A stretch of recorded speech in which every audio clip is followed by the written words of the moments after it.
မင်္ဂလာပါရှင်ပတ်စင်စနေညသတင်းတင်ဆက်မှုစီစဉ်ကနေပြန်လည်ကြိုဆိုလိုက်ပါရရှင်ယနေ့ညတင်ဆက်ပေးတော့မယ့်သတင်းတွေကတော့စစ်ကောင်စီတပ်ရဲ့လက်နက်ကြီးပစ်ခတ်မှုတွေကြောင့်ရက်သားပြည်သူထိခိုက်မှုရှိတဲ့တဲ့။အကြမ်းပြည်သူတွေလမ်းပန်းဆက်သွယ်ရေးအခက်အခဲမျိုးမျိုးကြောင့်ရောင်းဝယ်ရေးပိုင်းမှာအခက်အခဲရှိလာတဲ့တဲ့နဲ့တခြားသောစိတ်ဝင်စားစရာကောင်းတဲ့သတင်းတွေကိုတင်ဆက်ပေးတော့မှာဖြစ်ပါရရှင်။ကျွန်မအခွန်ချစင်ပါရှင်။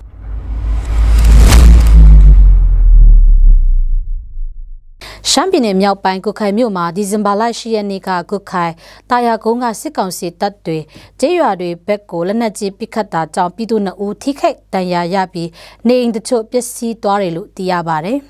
။ထိခိုက်ဒဏ်ရာရသူ2ယောက်မှာအသက်50ကျော်ဦးစော်မိုင်နဲ့မောင်ပရဆာအောင်ဆိုသူတွေဖြစ်တယ်လို့သိရပါတယ်။၎င်းလက်နက်ကြီးတွေကိုကုခိုင်မြို့အနီးကတာယာကုန်းမှာရှိတဲ့စစ်ကောင်စီတပ်နဲ့ကောင်းငူကုန်းဘက်မှာရှိတဲ့စစ်ကောင်စီတပ်တွေကပစ်ခတ်ခဲ့တာဖြစ်ပါတယ်။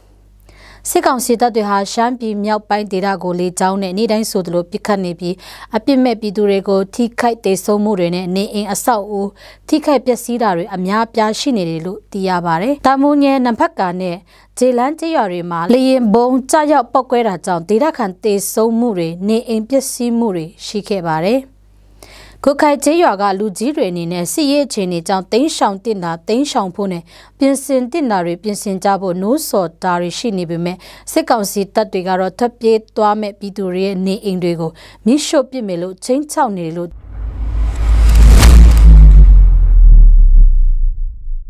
ကြံရဒေသခံပြည်သူတွေဟာမြို့ကြီးဘက်သွားလာဖို့ရန်လမ်းပန်းဆက်သွယ်ရေးအခက်အခဲရှိတာကြောင့်ကျေးရွာထွက်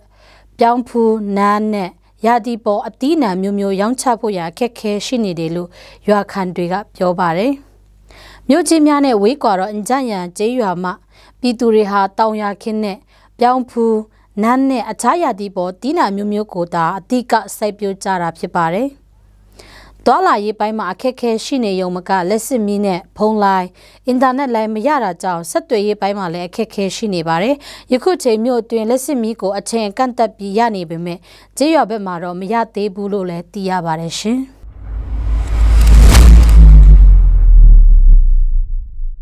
ရှမ်းပြည်မြောက်ပိုင်းနတ်ဆန်မှာစံစင်းတို့အစမတန်မြင့်တက်လာတာကြောင့်ဒေသခံပြည်သူများကတောင်ယာပြန်လုပ်နေရတယ်လို့သိရပါတယ်။လွန်ခဲ့တဲ့နှစ်တွေမှာစံတအိတ်မြန်မာငွေကျပ်9000ရှိပေမဲ့အခုချိန်ကျပ်3သိန်း2000ပေးပြီးဝယ်စားနေရတယ်လို့သိရပါတယ်။နတ်ဆန်ပြည်သူတွေဟာစာဝတ်နေရေးအတွက်လက်ဖက်ခင်းကိုအဓိကလုပ်ကင်ကြတာဖြစ်ပါတယ်။ခုလိုနိုင်ငံရေးခြေအနေမျိုးမျိုးကြောင့်စံစင်းတို့မြင့်တက်လာတာကြောင့်တောင်ယာခင်းအသီးနှံများကိုပြန်လည်စိုက်ပျိုးနေကြတာဖြစ်ပါတယ်။၎င်းတီးနှံတွေကောင်းဖို့ရန်ဓာတ်မြေဩဇာလိုပါတယ်အခုချိန်ဓာတ်မြေဩဇာတိတ်ကျပ်သိန်းပေးပြီးဝယ်ယူသုံးရတာကြောင့်ငွေရေးချေးရေးအခက်ခဲရှိသူတွေဟာမဝယ်သုံးနိုင်တဲ့အခက်ခဲများရှိနေတယ်လို့သိရပါတယ်ရှင်။ဗမာတိုင်းသားဘာသာဖြစ်တင်ဆက်မှုစီစဉ်ကိုကြည့်ရှုနာဆင်တူပရိသတ်ပေါင်းကိုစိတ်နှပြရှင်လန်းချမ်းမြေ့ကြပါစေရှင်။ကျေးဇူးတင်ပါတယ်ရှင်